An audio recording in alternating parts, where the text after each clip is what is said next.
Bonjour, bonjour. Je suis honorée d'être avec vous encore pour une deuxième semaine de calendrier de l'Avent. Mon nom, c'est Marie-Hélène Carrier, nutritionniste de formation et maintenant coach en santé globale. Cette semaine, le thème est le sommeil. Le but, c'est de vous retrouver d'ici la fin de l'année avec une énergie du tonnerre. Et pour ce, de première semaine, c'était tous les trucs pour pouvoir avoir une meilleure énergie. Deuxième semaine, c'est tous les trucs pour avoir un meilleur sommeil, qui est essentiel pour avoir de l'énergie. Et troisième semaine sera la digestion. Donc, cette semaine, c'est la semaine du sommeil. Comme nutritionniste, j'en ai vu tellement des cas qui avaient des troubles de sommeil.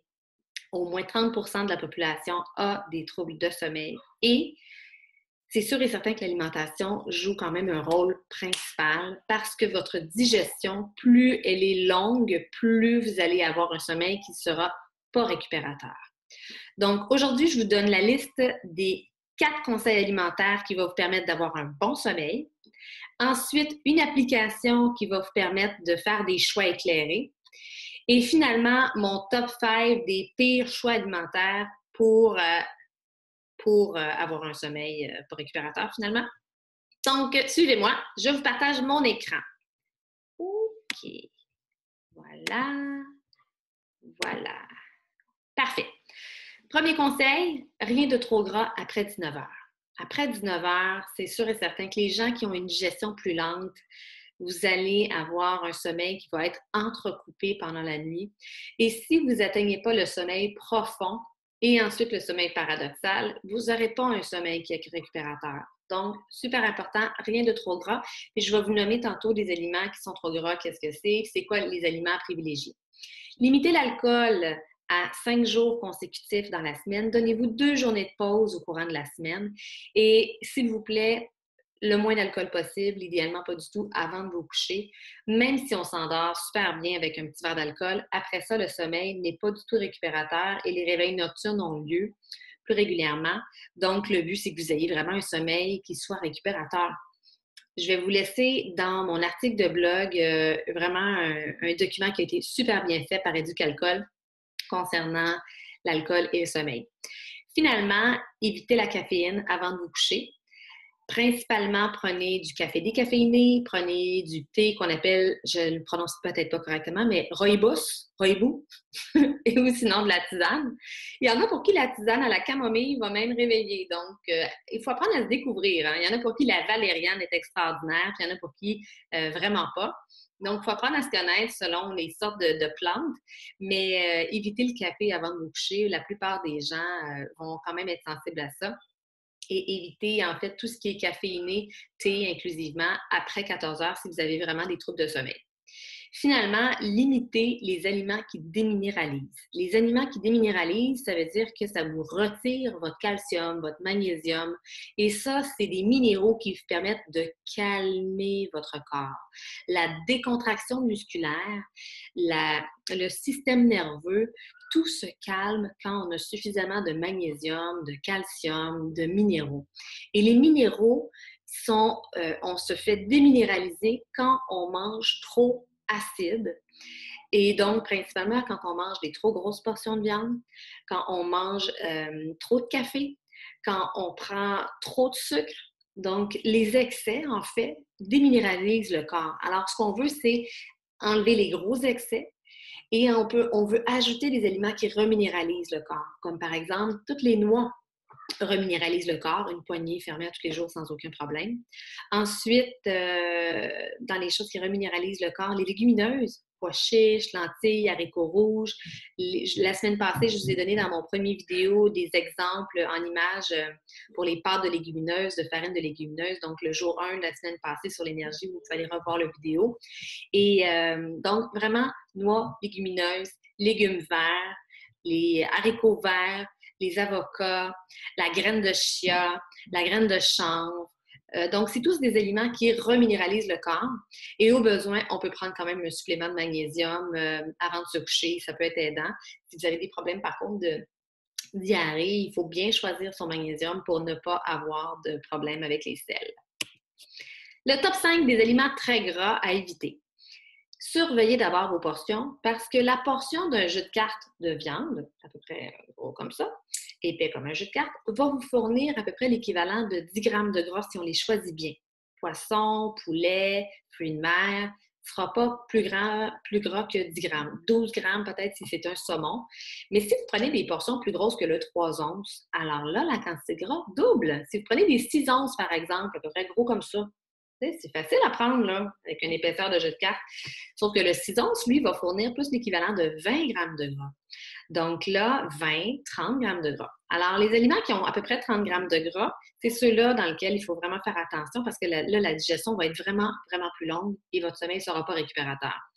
Les aliments qui combinent fromage et friture combinés ensemble, comme par exemple la poutine, la pizza, va vous fournir une quantité de gras vraiment plus élevée. Si vous les faites maison, c'est différent, là. Vous pouvez choisir de prendre un fromage en bas de 20 de matière grasse. Vous pouvez choisir de prendre une pâte mince, quelque chose qui n'est pas frit, d'éviter de mettre du pepperoni, de mettre à la place un jambon sans nitrite. Ensuite, les viandes extrêmement grasses, c'est les viandes de restaurant principalement, qui contiennent 30 de gras. Une viande hachée de restaurant contient à peu près 30 de gras et une viande hachée à la maison va en contenir 15 ou 10. 10 si je prends une version extra maigre ou 10 si je prends le temps de l'égoutter avant de continuer ma cuisine. Côte levée, viande hachée de restaurant et saucisses contiennent 30 de matière grasse, ce qui veut dire que pour 100 grammes de viande, un jeu de cartes, il va y avoir 30 grammes de gras.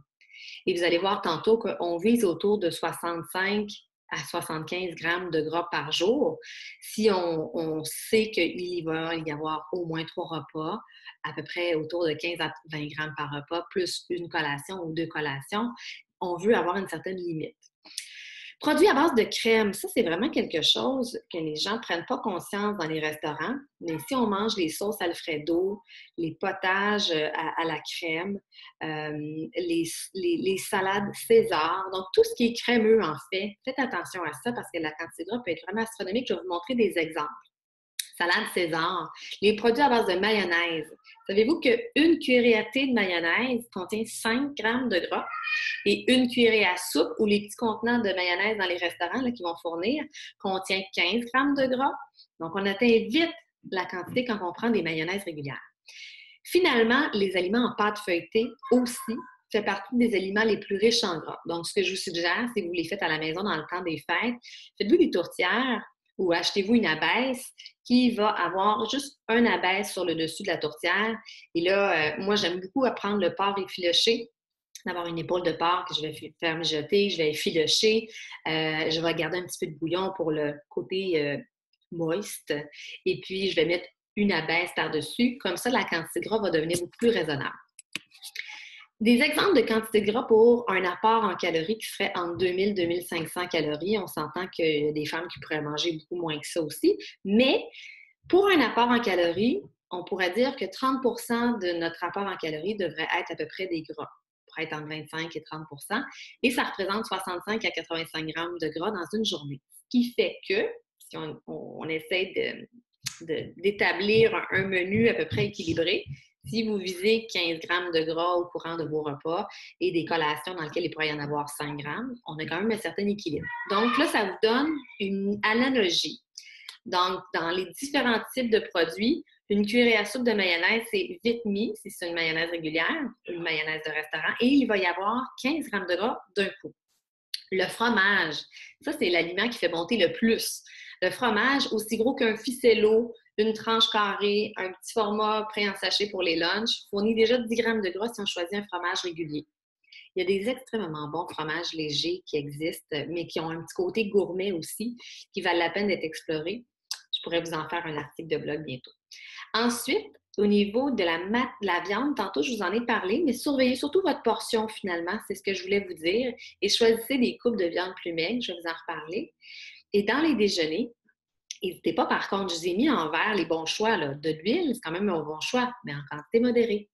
Le beurre d'arachide, c'est un bon choix, mais en quantité à peu près de 1 ou 2 cuillères à soupe.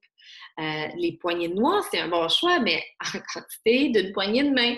Souvent, les gens vont en consommer à peu près un tiers de tasse à une demi-tasse, puis des fois même une tasse. Là, à ce moment-là, on peut atteindre le 500 calories facile. Donc, la digestion des gras devient vraiment extrêmement difficile et longue et ardue pour le système digestif.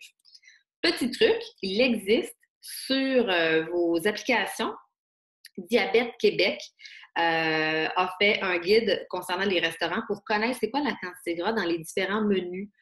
C'est super intéressant parce qu'on peut choisir si c'est un menu fast-food, un menu asiatique, dans les déjeuners, dans les entrées, dans les desserts. Puis là, on peut voir la quantité de lipides, lipides veut dire gras, fat, qu'il va y avoir à l'intérieur de différents types de choix qu'on pourrait faire. Et par exemple, le brownie ici à gauche va contenir à peu près l'équivalent de 20 grammes de lipides. Donc, ça vous donne un ordre de grandeur pour dire, ben OK, peut-être que si moi, c'est ça le choix le plus important, c'est le dessert, ben peut-être que mes choix dans mon repas principal vont plus être à base de poulet, de poisson, de fruits de mer, quelque chose qui est extrêmement maigre, une portion modérée quand même, une sauce plutôt tomatée aux légumes plutôt qu'une sauce à base de crème.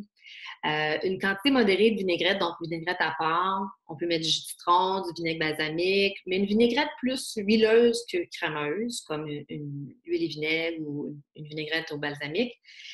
Et si j'ai à choisir un dessert, donc tout dépendamment des choix que j'ai faits dans mon assiette principale, là, à ce moment-là, je peux balancer avec un dessert qui peut être modéré en gras, tout dépendamment, comme par exemple un sorbet, un granité, une salade de fruits. Sinon, d'y aller modérément puis de partager avec quelqu'un un dessert quelconque. Donc, voilà. J'espère que ça vous a éclairé. Et puis, demain, je vais vous faire d'autres conseils pour avoir un sommeil récupérateur, facile de s'endormir. Et puis, des trucs encore là qui vont être rapides, vraiment, et extrêmement faciles à intégrer.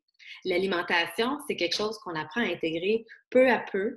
Il faut apprendre à ne pas se donner de restrictions cognitives, d'être dans la frustration, d'apprendre à rester dans le plaisir. Donc ça, c'est quelque chose qui s'apprend graduellement. Donc, les conseils que je vous ai donnés aujourd'hui, c'est pas quelque chose à faire de façon rigide, mais plutôt à envisager demain, est-ce que j'ai besoin d'avoir un bon sommeil pour la journée de demain? Est-ce que j'ai besoin d'avoir beaucoup d'énergie pour la journée de demain? Et de faire des choix en conséquence de comment vous voulez vivre votre journée du lendemain. Alors, ça m'a fait plaisir. Je suis extrêmement heureuse que vous me suiviez. J'ai des bons commentaires concernant les vidéos que j'ai fait la semaine passée. Vous pouvez aller les réécouter. Ils vont rester pendant toutes les 3 semaines de calendrier de l'Avent. Je vais les laisser sur la chaîne YouTube aussi. Vous allez pouvoir les retrouver facilement. Et n'oubliez pas, il y a toujours un tirage à tous ceux qui vont identifier une ou 2 personnes. Plus vous identifiez de personnes dans les vidéos en dessous, plus vous êtes éligible à gagner le tirage de la fin de ces 3 semaines. Et si vous partagez la vidéo aussi, vous êtes éligible à ce tirage. Merci infiniment. Bye, à demain!